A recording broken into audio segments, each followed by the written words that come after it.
Magandang gabi kaibigan, maligayang pagdating sa Pampatulog Stories.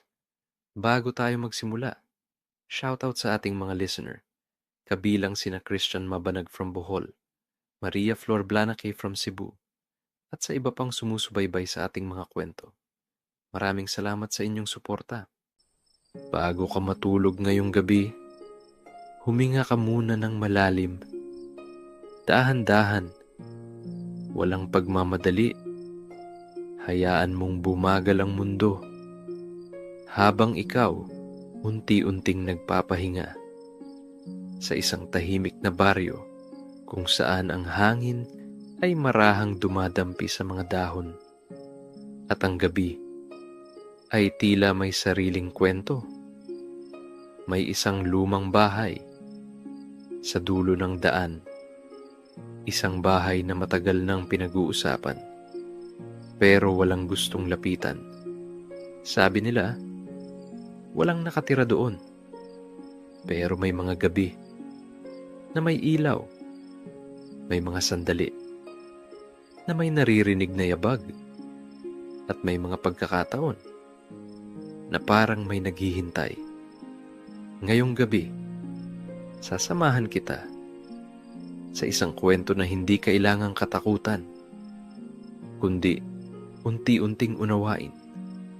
Isang kwento ng alaala, ng pagbalik, at ng pagpapalaya. Kung handa ka na, ipikit mo ang iyong mga mata.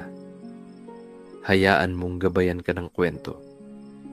At sabay nating lakbayin ang lumang bahay sa dulo ng baryo. Ito ang kwento ni Arman.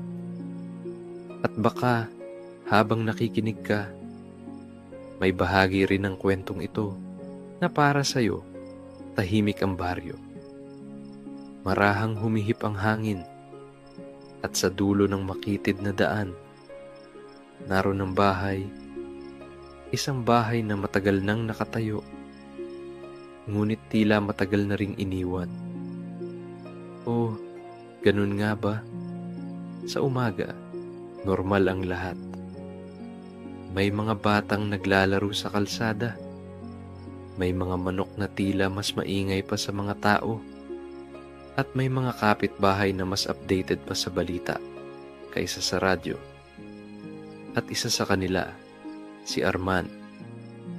Aling Celia, totoo po ba na may multo doon? Tanong niya habang nakasandal sa bakod. Napailing si Aling Celia. Arman, ikaw talaga. Mas takot ka pa sa multo kaysa sa utang mo kay Mang Ben. Kasi naman po, iba yung multo eh. Sagot niya, sabay kamot sa ulo. Natawa ang matanda. Ang multo, hindi naniningil. Pero ang utang, oo. Napakamot na lang si Arman. Medyo natahimik, pero hindi sumuko. Pero may ilaw daw po doon minsan, kahit walang tao. Saglit na tumahimik si Aling Celia. Hindi agad sumagot. Parang may inaalala. May mga bagay, Arman, mahina niyang sabi, na hindi kailangang ipaliwanag. Napatingin si Arman sa dulo ng daan. Sa bahay, tahimik. Walang galaw. Parang wala talagang tao. Pero bakit? Parang may nakatingin. Napailing siya. Imagination lang ito. Imagination lang. Pero sa totoo lang, kahit siya, hindi sigurado. Pagsapit ng hapon, unti-unting kumukupas ang liwanag. At ang baryo, nagiging mas tahimik. May mga uwian na. May mga nagsasara ng tindahan. At may mga nagmamadaling makarating sa bahay bago tuluyang dumilim. Si Arman, medyo nahuli.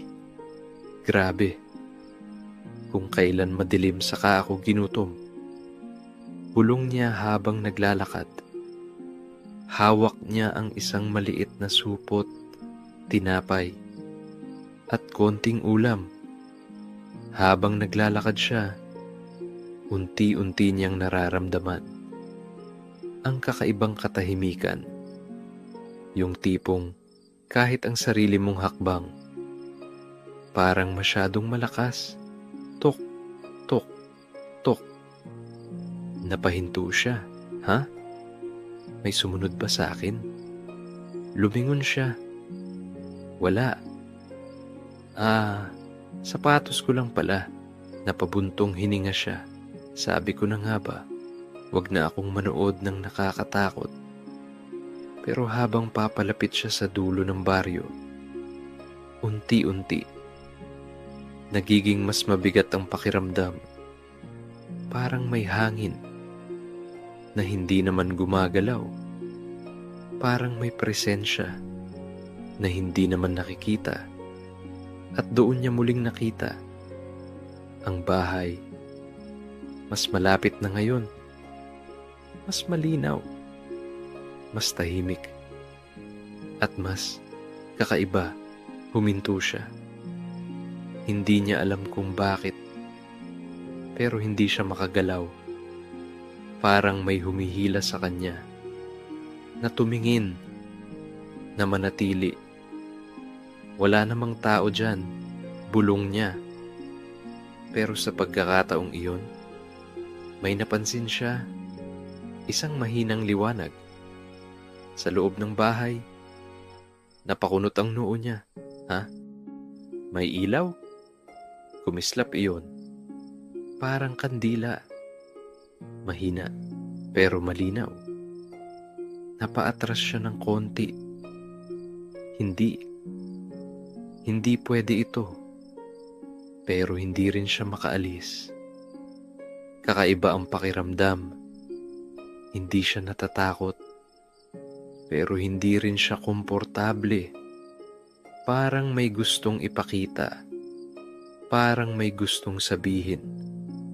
Unti-unti siyang napalapit. Isang hakbang. 2, 3. At sa bawat hakbang, mas lumilinaw ang ilaw. Mas nagiging totoo. Mas hindi na maitatanggi. May tao ba dyan? Mahina niyang tanong. Walang sumagot. Tanging hangin lang na parang may dalang bulong. Huminga siya ng malalim. At bakit ako nagtatanong? Takot nga ako.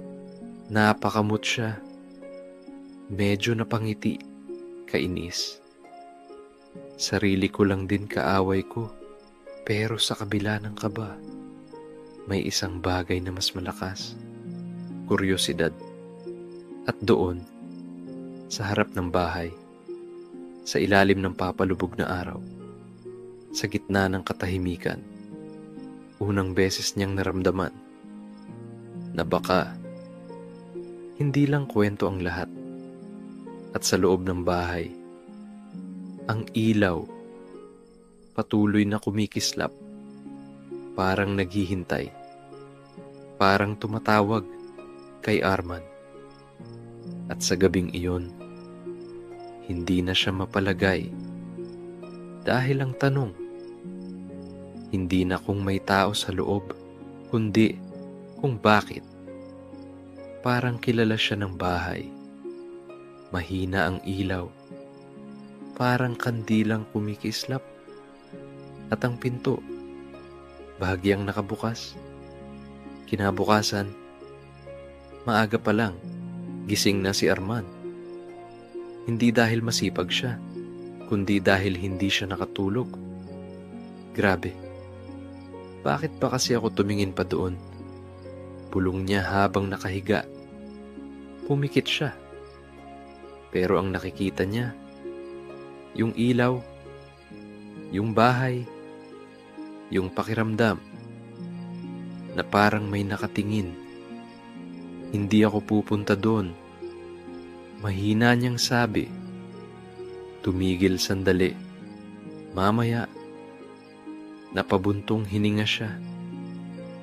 Hay nako, wala na. Talo na ako ng sarili ko. Pagsapit ng hapon, naroon na naman siya. Sa parehong daan, sa parehong lugar, sa harap ng parehong bahay. Last na ito, titingin lang ako, tapos uuwi na. Parang kinakausap niya ang sarili. Para lang magkalakas ng loob, lumapit siya. Mas malapit kaysa kahapon. At doon niya napansin ang pinto. Bahagyang nakabukas. Hindi naman ito bukas kahapon, ha? Lumunok siya. Baka may tao nga. Pero kung may tao, bakit walang ingay? Bakit walang galaw? Dahan-dahan niyang itinulak ang pinto. Krk! Umalingaw-ngaw ang tunog. Parang matagal nang hindi nagalaw. Napapikit siya sandali. Okay lang ito. Okay lang ito. At pumasok siya sa loob. Tahimik, pero hindi patay ang pakiramdam. May amoy ng lumang kahoy, halo ng alikabok, at parang bagong lutong pagkain. Ha? Napakunot ang noo niya. Bakit may amoy pagkain? Tumingin siya sa paligid. May mesa, at sa ibabaw nito, may mangkok, may plato, at may pagkain. Mainit pa, may usok pa. Hindi na ito normal, bulong niya. Unti-unti siyang lumapit. Tiningnan ang pagkain. Kung multo ito, sana marunong din magluto. Napangiti siya ng konti. Pero agad ding napalitan ng kaba. Dahil sa likod niya, may narinig siyang tunog. Tok. Napalingon siya. Wala. Huwag kang lilingon. Huwag kang lilingon. Bulong niya sa sarili. Pero lumingon pa rin siya. Ang tigas ng ulo ko. Wala pa ring tao. Pero may pakiramdam na parang may kasama siya na hindi niya lang makita. Unti-unti siyang naglakad. Paikot sa bahay. May lumang upuan. May cabinet. May mga gamit. Pero hindi ito mukhang pinabayaan. Parang may nag-aayos. Parang may nakatira. Tahimik lang. Napahinto siya. Dahil may naramdaman siyang malamig na hangin. Sa likod ng kanyang batok. Dahan-dahan. Parang may humihinga. Napapikit siya. Hindi totoo ito. Hindi totoo ito. Pero naroon pa rin ang pakiramdam. Mas lumapit. Mas lumapit. Hanggang sa may mahina siyang narinig. Isang boses. Matagal ka naming hinihintay. Nanlamig ang buong katawan niya. Hindi siya makagalaw. Hindi siya makasagot. Dahan-dahan siyang lumingon. Wala pa ring tao. Pero malinaw ang boses. Hindi guni-guni. Hindi hangin. May nagsalita. At ang mas nakakatakot, hindi siya tinatakot. Tinatawag siya, "Ha? Ako?" Mahina niyang tanong. Parang ewan lang, pero wala siyang pakialam. Dahil sa sandaling iyon, isang bagay ang malinaw. Hindi siya nag-iisa at hindi siya aksidenteng napunta doon. Unti-unting humina ang ilaw. Ang kandila, parang nauubos. Parang nagsasabi na may susunod pa. May mas malalim pa. May mas kakaiba pa. At sa gitna ng katahimikan, si Arman, nakatayo lang. Hindi na makaalis. Hindi na makaatras. Dahil sa unang pagkakataon, Nararamdaman niya na baka hindi siya ang nakakita sa bahay, kundi ang bahay ang nakakita sa kanya. Tahimik ang gabi, ngunit may presensya na hindi maipaliwanag. Kinabukasan, mas maaga pa sa dati, nasa labas na si Armand. Hindi dahil gusto niya, kundi dahil hindi siya mapakali. Hindi na ako pupunta, bulong niya habang naglalakad. Huminto, pero dadaanan ko lang. Napabuntong hininga siya. Pareho lang yun. Sa dulo ng daan, naroon na naman ang bahay. Tahimik, parang walang nangyari kagabi. Parang wala talagang tao. Pero alam na niya, hindi totoo yun. Lumapit siya, dahan-dahan. Mas kampante, pero mas maingat. Hello, mahina niyang tawag. Walang sumagot. Pumasok siya. Ang pinto, parang kusa ng bumukas. Krk. Hindi ko na itutulak. Kusa na lang. Bulong niya. Medyo napangiti, pero sandali lang. Sa loob, mas maliwanag ng kaunti. May ilaw na pumapasok mula sa bintana. At doon, may nakita siya. Isang matandang lalaki. Nakaupo, tahimik. Parang kanina pa siya nandoon. Napahinto si Armand. Ah, may tao pala. Napakagat siya sa labi. Good morning po. Walang sagot. Pero gumalaw ang matanda. Dahan-dahan siyang tumingin kay Armand. Ngunit ang titig, parang hindi eksaktong sa kanya. Parang lampas. Dumating ka na. Mahina nitong sabi. Napakunot ang noo ni Armand. Ah, opo. Saglit siyang natahimik. Sandali. Kilala niya ako? Lumapit siya ng kaunti. Ah, kayo po ba may-ari dito? Ngumiti ang matanda. Mahina. Parang may iniisip. Tagabantay lang. Napakamot si Armand. Ah, caretaker po. Pwede. Sagot ng matanda. Medyo naguluhan si Armand. Pero hindi na niya pinilit. Napansin niya. May isa pang plato sa mesa. 2. Hindi isa. At ang matanda, parang may kausap. Maaga siya ngayon. Sabi nito. Tahimik. Hindi na siya natatakot. Dagdag pa nito. Napatingin si Armand sa paligid. Ah, may kasama pa po kayo. Walang sagot. Pero tumango ang matanda sa direksyon na walang tao. Napakunot ang noo ni Armand. Ah, nasaan po? Walang sumagot. Tahimik lang. At doon, dahan-dahan niyang naramdaman yung lamig, yung pakiramdam na may nakatayo sa tabi niya.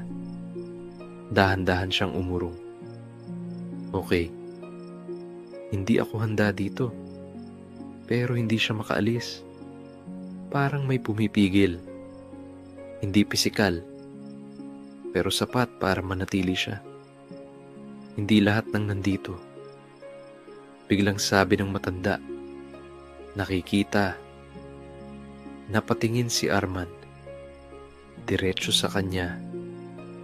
Pero nararamdaman na palunok siya. Ah, opo. Sanayan lang. Dagdag ng matanda. Parang normal lang ang lahat. Parang walang kakaiba. Umupo si Armand. Dahan-dahan. Sa kabilang side ng mesa. Hindi niya alam kung bakit. Pero parang may nagsabing, Umupo ka. Napatingin siya sa katapat na upuan. Bakante. Pero parang hindi. Ah, may uupo pa po ba? Ngumiti ang matanda. Hindi sumagot.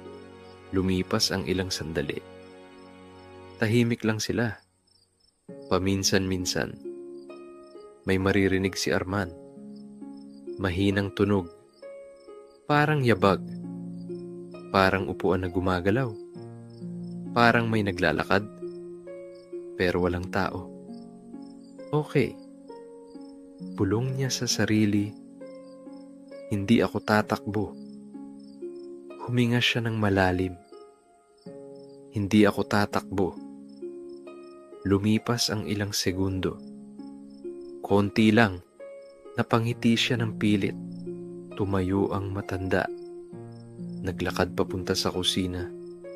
May kinuha. Isa pang plato. At inilapag sa mesa. Sa harap ng bakanting upuan. Para sa kanya. Mahina niyang sabi. Nanlaki ang mata ni Arman. Sino po? Tahimik. Walang sagot. Pero ang hangin, parang may sagot na hindi niya maintindihan. At sa sandaling iyon, mas lalo niyang naramdaman na hindi siya nag-iisa. Hindi siya bisita. Hindi siya aksidente. May dahilan kung bakit siya naroon. At ang mas nakakatakot, parang alam ng bahay kung sino siya bago pa niya maalala. At sa dulo ng katahimikan, ang matanda, tahimik lang.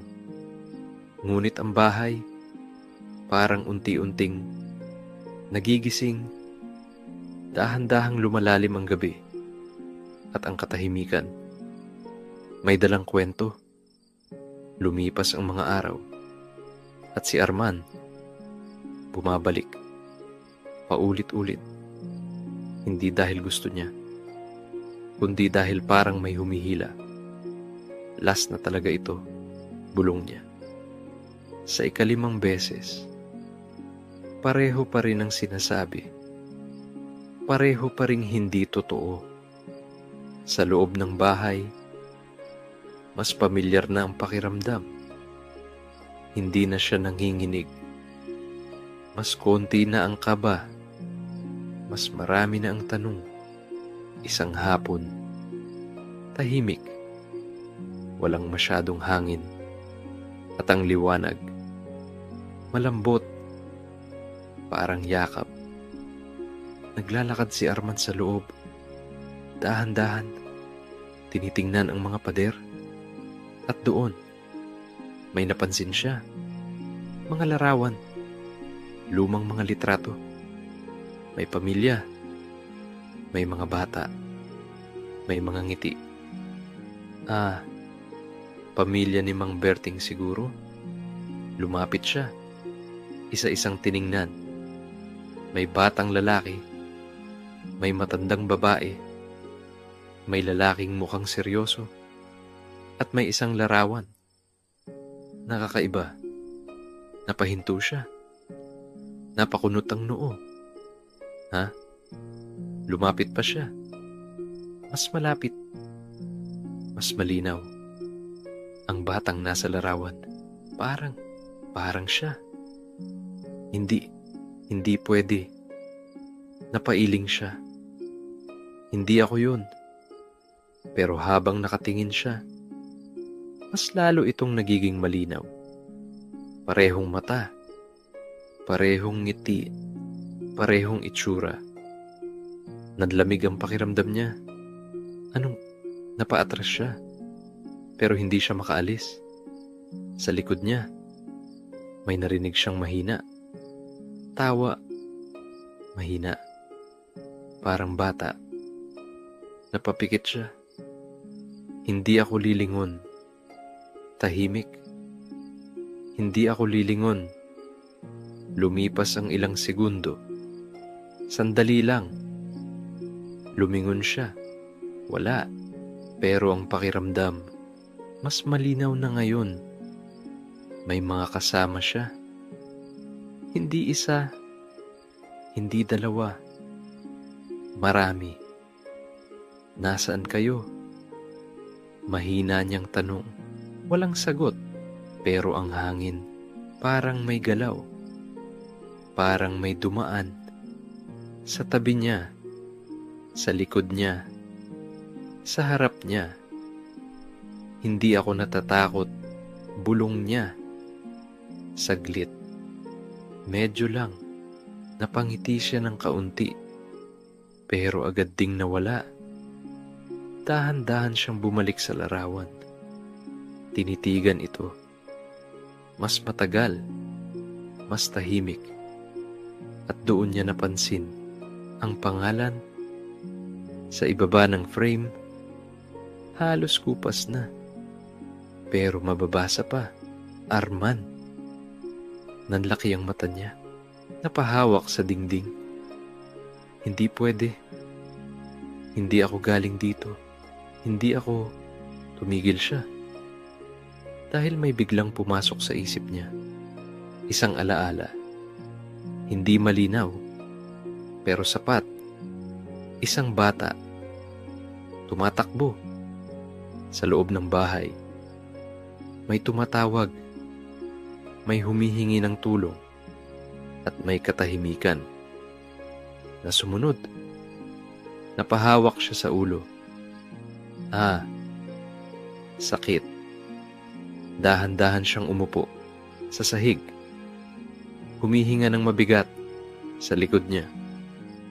May marahang yapak. Hindi na siya lumingon. Hindi na siya nagtanong. Kasi sa unang pagkakataon, alam na niya, hindi siya nag-iisa at hindi siya dapat matakot. Dahan-dahang lumapit ang pakiramdam. Hindi tao, hindi multo, kundi alaala na matagal nang naghihintay. At bakit? Mahina niyang sabi, parang kilala ko kayo. Tahimik, pero sapat. At sa sandaling iyon, sa gitna ng lumang bahay, sa ilalim ng mahinang liwanag, si Arman. Hindi na sigurado kung bisita siya o bahagi ng kwento. At sa pader, ang larawan, tahimik lang, ngunit tila mas malinaw na ngayon. Na parang hindi siya ngayon lang dumating, kundi ngayon lang niya naalala. Mabagal ang tibok ng puso at ang hangin tila may sinasabi. Nakaupo si Arman sa sahig sa loob ng lumang bahay. Tahimik, pero hindi na tulad ng dati. Ngayon, ang katahimikan, may laman na, may bigat, may alaala, may mga tanong na unti-unting nagkakaroon ng sagot. Dahan-dahang tumayo si Arman. Mahina ang galaw, parang natatakot na baka may magising o baka may maalala. Hindi ako galing dito, bulong niya. Pero kahit siya, hindi na kumbinsido. Sa likod niya, may marahang yapak. Hindi na siya nagulat. Hindi na siya napalingon agad. Sanay na siya. O baka, handa na siya. Handa ka na ba? Isang pamilyar na boses ang nagsalita. Mahina, ngunit malinaw. Dahan-dahan siyang lumingon. Si Mang Berting, nakatayo sa likod niya. Tahimik. Pero ngayon, iba ang titig. Mas malalim. Mas seryoso. Para saan po? Tanong ni Arman. Kahit alam na niya ang sagot. Para maalala. Sagot ni Mang Berting. Tahimik. Lumipas ang ilang segundo. na parang mas mahaba pa sa isang araw. Hindi ko gusto. Mahina niyang sabi. Ngumiti si Mang Berting. Hindi masaya. Hindi malungkot. Kundi parang naiintindihan. Hindi naman lahat ng alaala gusto natin, sabi niya. Pero lahat kailangan nating tanggapin. Dahan-dahang naglakad si Mang Berting. Papunta sa isang lumang pintuan. Sa loob ng bahay, isang pintuan na hindi pa napapansin ni Arman. O baka iniiwasan niya lang. Buksan mo, sabi ng matanda. Napatingin si Arman. Bakit ako? Dahil ikaw ang naiwan. Tahimik. Napahawak si Arman sa dibdib. Parang may kumirot. Hindi pisikal, pero sapat para manghina siya. Dahan-dahan siyang lumapit. Sa pintuan, ang kamay niya, bahagyang nanginginig. Wala akong maalala. Bulong niya, pero sa loob-loob niya, alam niyang hindi totoo yun. Hinawakan niya ang pinto. Malamig. Parang matagal nang naghihintay. Dahan-dahan niya itong itinulak. Krrk. Bumukas. Sa loob, isang kwarto. Maliit. Tahimik. At puno ng alaala. May kama. May lumang laruan. May maliit na bintana. At sa sahig, may bakas. Parang may nahulog. Parang may nangyari. At doon, biglang bumalik. Ang lahat, isang bata. Tumatakbo, naglalaro, masaya. Arman, dahan-dahan. Isang boses ang sumigaw. Tawa, sigaw, hakbang. Hanggang sa isang maling tapak, isang pagkadulas, isang pagbagsak. Napahawak si Arman sa ulo. Bumagsak sa tuhod. Humihinga ng mabilis. Hindi. Ang kwarto. Ang bahay. Ang lahat. Bumalik. Siya. Ang batang iyon. Hindi siya umalis. Hindi siya nawala. Hindi siya nakauwi. Nanlabo ang paningin niya. Hindi ako. Buhay.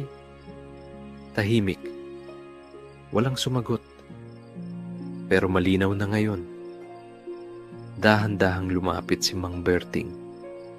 At kaya ka bumabalik. Mahina niyang sabi. Dahil hindi ka pa umaalis. Napatingin si Arman. Luha ang mga mata. Bakit hindi niyo sinabi? Ngumiti ang matanda. Hindi mo pa kayang tanggapin. Tahimik. Masakit. Pero hindi magulo. Kundi malinaw. Ang bahay na ito, patuloy ni Mang Berting. Hindi lang bahay, lugar ito ng mga alaala. Ng mga hindi pa tapos. Napayuko si Arman. Pwede pa ba akong umalis? Tahimik.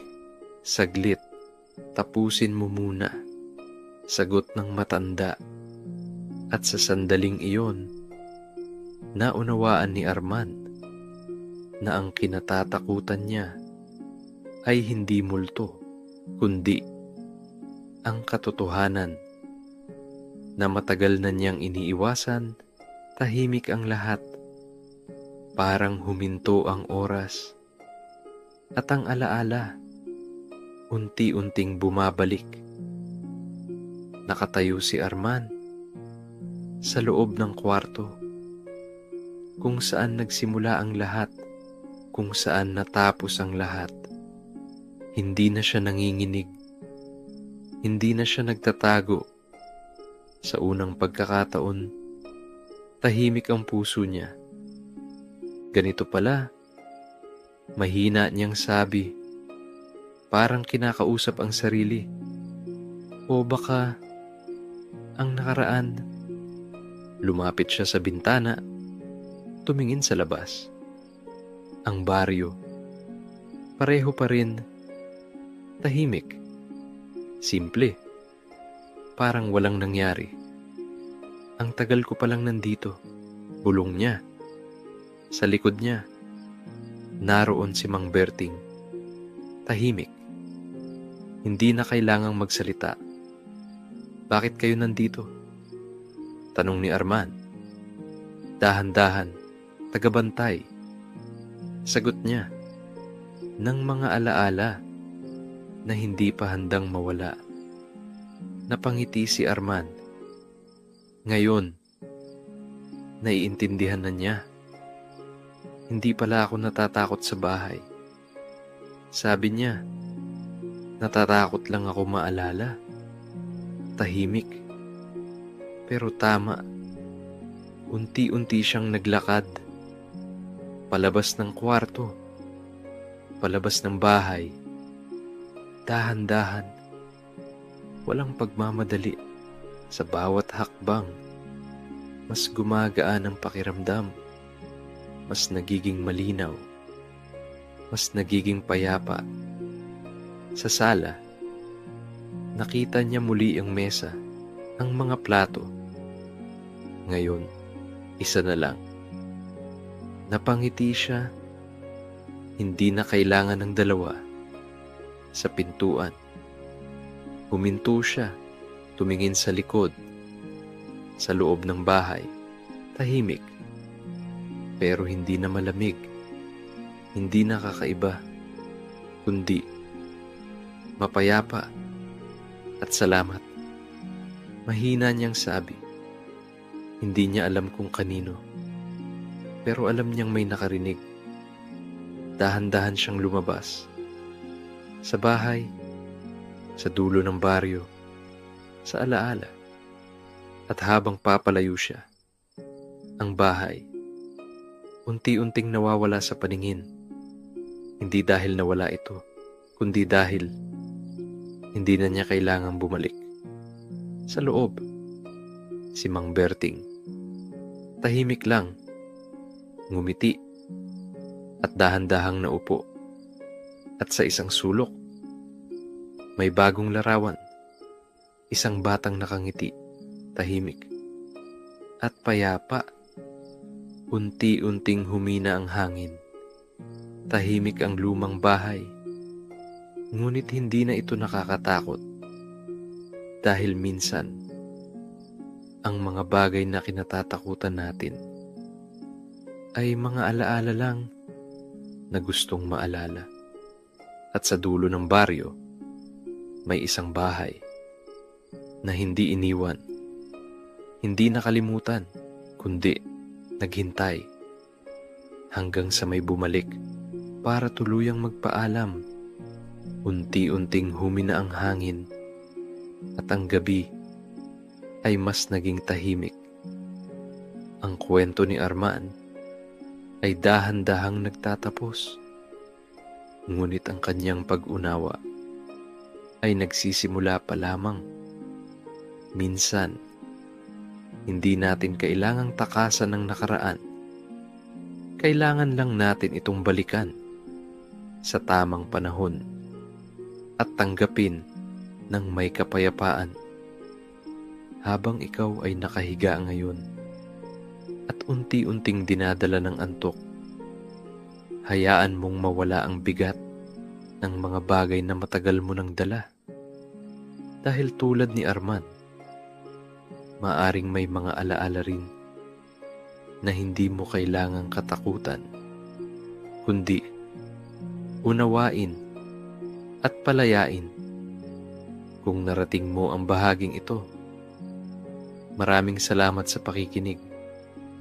Kung nakatulong ang kwentong ito para mapanatag ang iyong pakiramdam, maaari kang mag-iwan ng simpleng like o mag-subscribe para sa mas marami pang kwentong magdadala sa iyo sa payapang pahinga. Ngayon, ipikit mo na ang iyong mga mata, huminga ng malalim, at hayaan ang sarili mong tuluyang magpahinga. Dahil sa gabing ito, ligtas ka, payapa, at hindi nag-iisa. Magandang gabi at mahimbing na pagtulog.